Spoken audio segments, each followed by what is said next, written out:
Hello everyone, welcome back. আমি তন্ত্র চক্রবর্তী। আমার চ্যানেলে আমার সমস্ত ভিউয়ার এবং সাবস্ক্রাইবারদের স্বাগত। আজ একটা খুব ইম্পর্টেন্ট বিষয় নিয়ে কথা বলবো, সেটা হচ্ছে মেলাজমা, বা অনেকেই এটাকে মেচেতা বলেন, হিন্দিতে কেউ ছাইয়া বলেন, বা অনেকে এটাকে পিগমেন্টেশনও বলেন। এটা এমন কোনো হার্মফুল ডিজিজ নয়, বা এটা ক্যান্সারাসও নয়, নন ক্যান্সারাস। বাট যেটা হয় সেটা হচ্ছে ইনসেটে যেমন দেখা যাচ্ছে আর কি, মুখের মধ্যে এই স্পটটা যখন চলে আসে সেটা কিন্তু আমাদের দেখতেও ভালো লাগে না এবং আত্মবিশ্বাস খুব নষ্ট হয়। যার জন্য আমরা স্পেশালি মেয়েদের মধ্যে দেখি এটা বেশি হয়, পুরুষদের তুলনায় মেয়েদের কিন্তু এটা বেশি হয়। এবং এই মেলাজমা বা পিগমেন্টেশন বা মেচেতা যাই বলুন না কেন, এটা অনেকগুলো কারণে কিন্তু হয়ে থাকে। আমাদের প্রত্যেকেরই স্কিনের এপিডার্মিসে একটা মেলানোসাইট বলে সেল থাকে, সেটা থেকে মেলানিন বলে একটা পিগমেন্ট বা রং নিঃসৃত হয়। যখন এই মেলানিনের নিঃসরণটা খুব বেড়ে যায় তখনই কিন্তু এই মেলাজমাটা দেখা যায়। এটা বিজ্ঞান। কিন্তু ব্যাপার হচ্ছে এই মেলাজমা কেন হয় আর কত ধরনের হয় এটা আমাদের জানা কিন্তু খুব জরুরি। কেননা এখনকার দিনে অনেকেই এই সমস্যায় ভুগছেন এবং স্যালনে আসছেন ট্রিটমেন্ট নেবেন বলে। সেই প্রসঙ্গে কিন্তু দু চার কথা আজ বলবো। অ্যাকচুয়ালি মেলাজমা নানা কারণে ট্রিগার হয়ে থাকে। প্রথম এবং মনে হয় সবথেকে প্রধান কারণ এখনকার দিনে সেটা হচ্ছে সান এক্সপোজার, সূর্যের আলো, ইউভি লাইট এটাকে কিন্তু ট্রিগার করে। এছাড়া হরমোনাল সমস্যা, তারপর জিনগত সমস্যা তো আছেই। বিভিন্ন মেডিকেশন, বিভিন্ন ওষুধ থেকে হয়, স্পেশালি কন্ট্রাসেপটিভ পিল থেকেও হতে পারে। আর যেটা হয় সেটা হচ্ছে অনেকগুলো কসমেটিক থেকেও কিন্তু হতে পারে, যেটা স্কিন ফ্রেন্ডলি নয়, যেটা আপনার স্কিনের সঙ্গে হয়তো যায় না। তো আরও একটা হচ্ছে স্ট্রেস। আজকালকার দিনে কিন্তু স্ট্রেস থেকেও এই মেলাজমা হতে দেখা যায়। পিগমেন্টেশনকে অনেক সময় কিন্তু মাস্ক অফ প্রেগন্যান্সিও বলা হয়। প্রেগন্যান্সির সময় যেহেতু এস্ট্রোজেন প্রোজেস্ট্রন দুটোরই লেভেল ফ্ল্যাকচুয়েট করে, বেড়ে যায়, ইমব্যালেন্স তৈরি হয়, তো অনেকেরই প্রেগন্যান্সির সময় এই মেলাজমা বা পিগমেন্টেশন দেখা যায় এবং সেটা কিন্তু প্রেগনেন্সির পর কিছুদিন পর এটা চলে যায়। যদিও কেয়ার নিলে ভালো, তবুও কিন্তু এটা চলে যায়। মেলাজমা এই স্কিন কন্ডিশনে মুখের যে সমস্ত জায়গাগুলো এফেক্টেড হয় সেটা হচ্ছে অনেক সময় পুরো মুখ, forehead, cheek, nose, nose bridge, upper lip, chin, jawline সব জায়গাতেই দেখা যায়। কখনো কখনো শুধু এই রকম এরিয়াতে দেখা যায়, গাল আর নোজ ব্রিজে। এদের আবার বিভিন্ন নামও আছে। যেমন হচ্ছে এরকম যেটা হয় সেটাকে বলে মালার। আবার যখন ফোরহেড, আইব্রাউজ, চিক, চিন এগুলো পুরোটাতেই হয় তখন সেটাকে বলা হয় সেন্ট্রোফেশিয়াল। আবার কোনোটাকে যেখানে শুধু জ লাইনে হচ্ছে সেটাকে বলা হয় ম্যান্ডিবুলা। এই শুধুমাত্র যখন দুটো গালে হয় তখন এটাকে ল্যাটারাল চিক প্যাটার্ন বলা হয়। এরকম অনেক কিছু রয়েছে কিন্তু।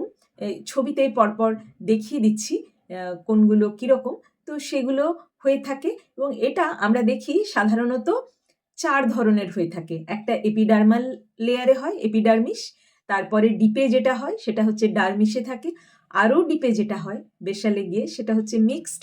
আর একটা হচ্ছে সান ইনডিউসড। কিন্তু ব্যাপার হচ্ছে আমরা বিউটিশিয়ানরা কিন্তু এপিডার্মাল লেয়ারে, যখন একদম ওপরের লেয়ারে আছে সেইখানে যখন মেলাজমা থাকে সেইটার ট্রিটমেন্টটি কিন্তু আমরা ঠিকঠাক করে করতে পারি। বাদবাকি যখন কিন্তু এটা খুব ডিপে থাকে এগুলোর আবার রঙও কিন্তু নির্ভর করে। লাইট বাদামি, মানে light brown, brown, dark brown, আর অনেক সময় কিন্তু একটা গ্রেইস ব্লু ব্রাউনও হয়। দেখবেন নানান রকম হয়, মিক্সড হয়ে যায় অনেক সময়। তো যখন সেটা লাইট ব্রাউন বা ব্রাউন ওপরের দিকে থাকে তখনই কিন্তু আমরা স্যালনে এটা নিয়ে ট্রিটমেন্ট করাতে পারি।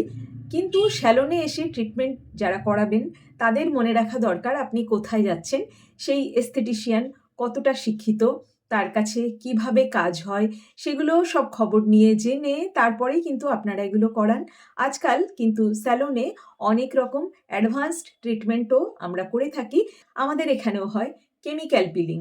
কেমিক্যাল পিলিং যেমন আমরা এখানে গ্লাইকোলিক অ্যাসিড, স্যালিসাইলিক অ্যাসিড, যাই হোক এত নামের মধ্যে যাচ্ছি না, ইত্যাদি করে থাকি। মাইক্রোডার্মাব্রেশন, তারপর হচ্ছে আপনার আজকাল অনেক কিছু, আমার স্যালনে যদিও এখনো স্টার্ট হয়নি, কিন্তু আজকাল যেটা হচ্ছে সেটা হচ্ছে লেজার ট্রিটমেন্ট বেরিয়েছে, যেখানে এস্থেটিশিয়ানরা যারা ডাক্তার নন তারা যেটা করছেন সেটা ইয়াগ লেজার দিয়ে করছেন, যেখানে স্কিনের অন্যান্য অংশটাতে ড্যামেজ না করে শুধুমাত্র পিগমেন্টটাকে ড্যামেজ করার একটা পদ্ধতি ইয়াগ লেজার দিয়ে হচ্ছে। আবার আইপিএল ইন্টেন্সড পালস লাইট দিয়েও কিন্তু আজকাল ট্রিটমেন্ট হচ্ছে। তবে অতি অবশ্যই সেখানে কিন্তু দক্ষতা অত্যন্ত জরুরি। দক্ষতা এবং জ্ঞান ছাড়া কিন্তু এটা না করানোই ভালো, এবং যেখানে খুব দক্ষ একজন টেকনিশিয়ান এবং নলেজেবল একজন এস্থেটিশিয়ান রয়েছেন এবং সেখানে হয়তো তারা ডাক্তারের সহায়তা নিয়ে কাজ করছেন, এমন কোনো জায়গায় গিয়ে আপনারা করাতে পারেন। আদারওয়াইজ কিন্তু রেজাল্ট খারাপ হবে। তো পিগমেন্টেশন নিয়ে আপাতত এটুকুই বলবো যে এগুলোতে কিন্তু সান প্রোটেকশন অত্যন্ত জরুরি। আর আমরা রেটিনল সেরামের কথা বলতে পারি, যেটা এখন কসমেটিক ফর্মেও পাওয়া যায়। তারপরে হচ্ছে অ্যাজোলিক অ্যাসিড, হাইড্রোকুইনন, এই সমস্ত সমৃদ্ধ ক্রিম, এগুলো আজকাল বাজারে পাওয়া যাচ্ছে, যেগুলো নন প্রেসক্রিপশনাল। আর বাদবাকি কিন্তু যখন সমস্যা গভীরে থাকবে তখন কিন্তু অতি অবশ্যই আপনারা ডার্মাটোলজিস্টদের সঙ্গে পরামর্শ করুন এবং তারা যেরকম বলবেন সেই রকমভাবেই আপনারা চলুন। আমাদের স্যালনে এসে এস্থেটিশিয়ানদের ক্ষমতা যতটুকু, আমরা সেইভাবে নিশ্চয়ই আপনাদের ভালো করার চেষ্টা করব। আদারওয়াইজ আপনারা এটা কিন্তু কোনো ভালো ডার্মাটোলজিস্টদের সঙ্গে পরামর্শ করে এই চিকিৎসা করাতে পারেন। আজ মেলাজমা সম্বন্ধে এটুকুই। আবারও পরে এই নিয়ে আরও অনেক কিছু বলবার প্রয়োজন মনে করি। যদি আপনারা ইন্টারেস্টেড থাকেন তবে অবশ্যই জানাবেন। আজকের আলোচনা ভালো লাগলে আমাদের সঙ্গে থাকবেন, লাইক কমেন্ট শেয়ার করে। আমাদের চ্যানেল সাবস্ক্রাইব করতে ভুলবেন না। আমাদের page Tandra's makeup designing and beauty salon কাটোয়াতে ফলো করে রাখবেন। আমাদের ইনস্টাগ্রাম হ্যান্ডেল টিচক্রবর্তী1এও ফলো করতে পারেন। আর প্রত্যেক ভিডিওর নিচে আমাদের ওয়েবসাইটের লিঙ্ক দেওয়া আছে, ক্লিক করলে আমাদের বিশদে জানতে পারবেন। আজ এটুকুই, চলি, টাটা।